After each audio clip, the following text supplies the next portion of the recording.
പ്രിയമുള്ളവരെ, ഒരു മനുഷ്യൻ്റെ വിജയത്തിലേക്ക് നയിക്കുന്ന ഏറ്റവും പ്രധാന ഘടകമാണ് വ്യക്തിത്വം അഥവാ പേഴ്സണാലിറ്റി. പെഴ്സോണ എന്ന ഗ്രീക്ക് വാക്കിൽ നിന്നാണ്, പെഴ്സോണ എന്ന മുഖം മൂടി എന്നർത്ഥം വരുന്ന ഗ്രീക്ക് വാക്കിൽ നിന്നാണ് പേഴ്സണാലിറ്റി എന്ന വാക്ക് വരുന്നത്. പഴയകാലത്ത് ഗ്രീക്ക് നാടകങ്ങളിൽ കഥാപാത്രങ്ങൾക്ക് അനുയോജ്യമായ മുഖം മൂടി ധരിച്ചായിരുന്ന ഒരു നാടകം കളിച്ചിരുന്നത്. അതുകൊണ്ടാണ് പിൽക്കാലത്ത് ലോകം മനുഷ്യൻ്റെ വ്യക്തിത്വത്തെ പേഴ്സണാലിറ്റി എന്ന വാക്ക് ഉപയോഗിക്കാൻ കാരണം. ഒരാളുടെ പേഴ്സണാലിറ്റി രൂപപ്പെടുന്നത് ഏറ്റവും പുതിയ പഠനങ്ങൾ മുന്നോട്ട് വെക്കുന്നത് 3 എഫുകളിലൂടെയാണ്. ഒന്നാമത്തെ എഫ് എന്ന് പറഞ്ഞാൽ ഇൻഫർമേഷൻ, രണ്ടാമത്തെ എഫ് എന്ന് പറഞ്ഞാൽ ഫോർമേഷൻ, മൂന്നാമത്തെ എഫ് എന്ന് പറഞ്ഞാൽ ട്രാൻസ്ഫർമേഷൻ. ഒന്നാമത്തെ എഫായ ഇൻഫർമേഷൻ മാതാപിതാക്കളിൽ നിന്ന്, അധ്യാപകരിൽ നിന്ന്, കൂട്ടുകാരിൽ നിന്ന്, അവനവൻ്റെ വിശ്വാസത്തിൽ നിന്ന്, അതേപോലെ പുതിയ കാലത്ത് സോഷ്യൽ മീഡിയകളിൽ നിന്ന് എല്ലാം ലഭിക്കുന്ന ഇൻഫർമേഷനാണ്. ആ ഇൻഫർമേഷനാണ് അവൻ്റെ ഫോർമേഷനിലേക്ക് കൊണ്ടുവരുന്നത്, അവൻ്റെ വ്യക്തിത്വ രൂപീകരണം. ആ രൂപീകരണം ആ ഇൻഫർമേഷനിലൂടെ ലഭിക്കുന്നത്. ആ രൂപീകരണം അഥവാ ഫോർമേഷനാണ് മൂന്നാമത്തെ ഫയ ട്രാൻസ്ഫർമേഷനിലേക്ക്, പരിവർത്തനം. അപ്പോൾ വ്യക്തി വ്യക്തമാക്കുന്നതാണ് വ്യക്തിത്വം. പേഴ്സൺ ഇൻ ആക്ഷൻ പേഴ്സണാലിറ്റി എന്നാണ് പറഞ്ഞിരിക്കുന്നത്. ആ രീതിയിൽ വ്യക്തിത്വ വികാസത്തിലേക്ക് പോകേണ്ടത് മനുഷ്യൻ്റെ വിജയത്തിന് ഏറ്റവും അനിവാര്യമായ ഘടകമാണ്. ഇന്ന് പലപ്പോഴും മനുഷ്യൻ സങ്കടങ്ങളിലും പ്രശ്നങ്ങളിലും സമ്മർദ്ദങ്ങളിലും ജീവിക്കുന്ന വ്യക്തിയാണ്. ഇവിടെയാണ് വ്യക്തിത്വ വികാസം കൊണ്ടുള്ള പ്രസക്തി. ഇപ്പോൾ നമ്മുടെ പുതിയ കാലത്തേക്ക് നോക്കിയാൽ പല കുട്ടികളും നമ്മൾ ജീവിതത്തിൽ നിന്ന് ഇറങ്ങിപ്പോകുന്നു ജീവനും കൊണ്ട്. നല്ലൊരു വ്യക്തിത്വ വികാസമുള്ള വ്യക്തിയാണെങ്കിൽ ഒരിക്കലും ജീവിതത്തിൽ നിന്ന് ജീവൻ കൊണ്ട് ഇറങ്ങിപ്പോകില്ല. നമുക്കെല്ലാം ജീവിതത്തിൽ പ്രശ്നങ്ങളുണ്ടാകും. ജീവിതത്തിൽ നിന്ന് ജീവനം കൊണ്ടല്ല ഇറങ്ങിപ്പോകേണ്ടത്.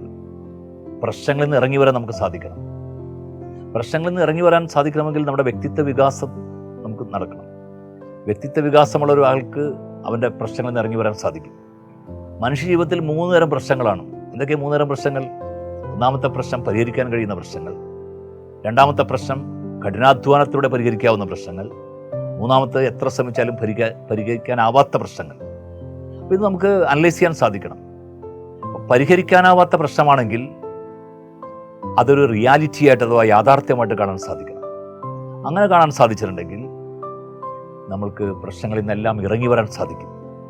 നമ്മുടെ വരാപ്പുഴ അതിരൂപതയുടെ കൂനമ്മാവ് ഫൊറോനയിൽ മാത്രം കഴിഞ്ഞ ഒരു വർഷത്തിനകം 1 ഡസനധികം നമ്മുടെ പ്രിയപ്പെട്ടവർ ജീവിതത്തിൽ നിന്ന് ജീവനോട് ഇറങ്ങിപ്പോയി. ഇവിടെയാണ് മനുഷ്യൻ്റെ കൃത്യമായ വ്യക്തിത്വ വികാസം. പ്രതിസന്ധികളെ അതിജീവിക്കാൻ സാധിക്കണം. അപ്പോൾ അതിനുള്ള ഫോർമേഷൻ ലഭിക്കണം. ആ ഫോർമേഷനാണ് ഇൻഫർമേഷനിലൂടെ, നമ്മുടെ മതബോധനത്തിലൂടെ, വിദ്യാഭ്യാസത്തിലൂടെ, നല്ല മനുഷ്യരുമായുള്ള ഇടപെടലിലൂടെ, നമ്മുടെ യുവജന പ്രസ്ഥാനങ്ങളിലൂടെ എല്ലാം ഇൻഫർമേഷൻ ലഭിക്കുന്നു. ആ ഇൻഫർമേഷനിലൂടെ കരുത്തുള്ളൊരു വ്യക്തിത്വം, ഒരു ഫോർമേഷൻ, പ്രതിസന്ധികളെ അതിജീവിക്കാൻ, പ്രതികൂലമായ സാഹചര്യങ്ങളെ അതിജീവിക്കാൻ ഒക്കെ നമുക്ക് സാധിക്കണം. അതിലൂടെ ട്രാൻസ്ഫർമേഷൻ, പരിവർത്തനം. ആ പ്രതിസന്ധികൾ ഉണ്ടാകുമ്പോൾ എങ്ങനെ നമുക്ക് പെരുമാറണം, എങ്ങനെ ഡിസിഷൻ എടുക്കണം, റൈറ്റ് ഡിസിഷൻ എടുക്കണോ, ഇമോഷണൽ ഡിസിഷൻ എടുക്കണോ എന്നുള്ള ഒരവസ്ഥ വരും. അവിടെ റൈറ്റ് ഡിസിഷൻ എടുക്കാൻ നമുക്ക് സാധിക്കണം. ആ റൈറ്റ് ഡിസിഷൻ എടുക്കാൻ സാധിക്കണമെങ്കിൽ കൃത്യമായ വ്യക്തിത്വ വികാസം നടക്കണം. ആ വ്യക്തിത്വ വികാസം നടന്നിട്ടുണ്ടെങ്കിൽ നമ്മളുടെ ചിന്തകൾ കൃത്യമായി മാറും. എല്ലാത്തിൻ്റെയും പിന്നിൽ ചിന്തകളാണ്. മനുഷ്യ 2 തരം ചിന്തകളാണ് മനുഷ്യനുള്ളത്. ഒന്ന് ലോകം സൃഷ്ടിക്കുന്ന ചിന്തകൾ. ഈ ലോകത്ത് മനുഷ്യ സൃഷ്ടിപരമായുള്ള അല്ലെങ്കിൽ മനുഷ്യനിർമ്മിതമായതെല്ലാം ഏതെങ്കിലും മനുഷ്യൻ്റെ ചിന്തയിൽ നിന്ന് കടന്നു വന്നാണ്. രണ്ടാമത്തേതെന്ന് പറഞ്ഞത് മനുഷ്യനെ സ്വയം ഇല്ലാതാക്കുന്ന ചിന്തകൾ, അതായത് നെഗറ്റീവ് തോട്ട്സ്. അപ്പോൾ പോസിറ്റീവായി ചിന്തിക്കാൻ അഥവാ ശരിയായ ചിന്തകളിലേക്ക് പോകണമെങ്കിൽ മനുഷ്യന് വ്യക്തിത്വ വികാസം കൃത്യമായിരിക്കണം.